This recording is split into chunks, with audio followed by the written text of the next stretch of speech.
We have hundreds and hundreds of affidavits of stories that are even worse than the stories I'm hearing. Why wouldn't they overturn an election? Certainly overturn it in your state, because we have other states that are just as bad. If you look at Michigan with Detroit, you look at the things that happened in Detroit, where you have a voter, but you have more votes than you have voters. You take a look at Detroit, Michigan. You have more votes than you have voters. And then you have two people that don't want to certify. They don't want to certify, and they're harassed violently, and they turned off the cameras during the harassment for 2 hours. And then they said, wow, and they were afraid, and they voted, and then they went back to sign, and they couldn't do it because they said, we can't do it because this is corrupt. This is horrible what's taking place. Think of it, more votes than you have voters. But that was the least of it. They have things that were as bad as that. And this is going on all over. We're doing very well in a lot of states. A lot of good things are happening in Georgia. We're getting little help from government, but a lot of good things are happening in Georgia, Wisconsin, in Michigan. They're seeing what happened in Detroit. And we sure are looking at what's happening in Pennsylvania and Philadelphia. What happened in Philadelphia, they keep the poll watchers not only in pens, but they keep them out of the building. And the only reason they got back into the building was they got a court order.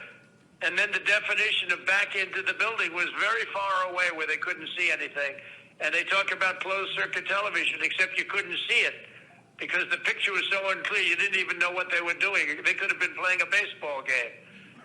So it's a very sad thing for our country to have this.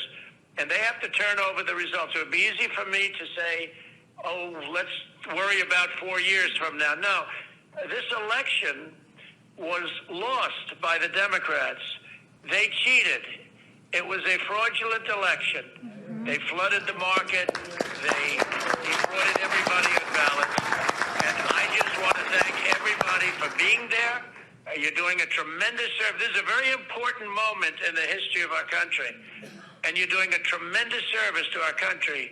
And don't worry about bravery, because the people that talk the most, they're not the ones you have to worry about. And these are all talkers. They intimidate. But these are not people that you're going to ultimately have to. They push you around. They pushed our poll workers out. Our poll watchers were pushed out of the building. Okay, some got back in, they were put in the pens. But these are not people. Don't be intimidated by these people. But they're bad people. They're horrible people. And they're people that don't love our country. So we don't have to worry about 4 years right now. We have to worry about what happened on November 3rd and previous to November 3rd. And by the way, after November 3rd, when people put votes in and they put them in illegally, they put them in after the polls closed. And one of our great Supreme Court justices made mention of that. And I can't imagine that any justice or anybody looking at it could be thrilled when they vote after the election is over. So I want to thank everybody very much for being there. I want to thank the state Senate, respected people, tremendous people, and you're doing a tremendous service for our country. And if something was done wrong, if this election was won fraudulently, and that's what happened, it was a fraud. And we're talking about, very importantly, many more ballots, many more votes than the number we need. In other words, if we needed 50,000 votes, we're not talking about we found 9 dead people that voted. Of course, there were many more than that, many numbers that nobody even believes. No, we're talking about numbers that are far in excess of the 50,000, far in excess of another state where we lost by 10,000.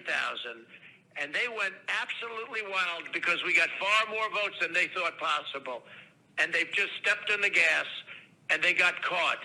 Just like they got caught spying on my campaign, they got caught doing this. So I really appreciate it, and the country appreciates it, and we have to turn the election over because there's no doubt we have all the evidence, we have all the affidavits, we have everything. All we need is to have some judge listen to it properly without having a political opinion or having another kind of a problem, because we have everything. And by the way, the evidence is pouring in now as we speak. And I want to thank Rudy Giuliani for having the courage to do this, because there are other lawyers that backed down because they were being screamed at. Rudy is the greatest mayor in the history of New York, and there's a reason. He's got great courage, and he doesn't care. He wants to do what's right. And I told him the other day, Rudy, you were the greatest mayor in the history of New York, and you see what happened to New York without Rudy. You were the greatest mayor, but this is more important. What you're doing now is far more important than being a great mayor of the city of New York and being its greatest mayor by far. By the way, by far. This is going to be your crowning achievement because you're saving our country. Thank you all very much. Thank you.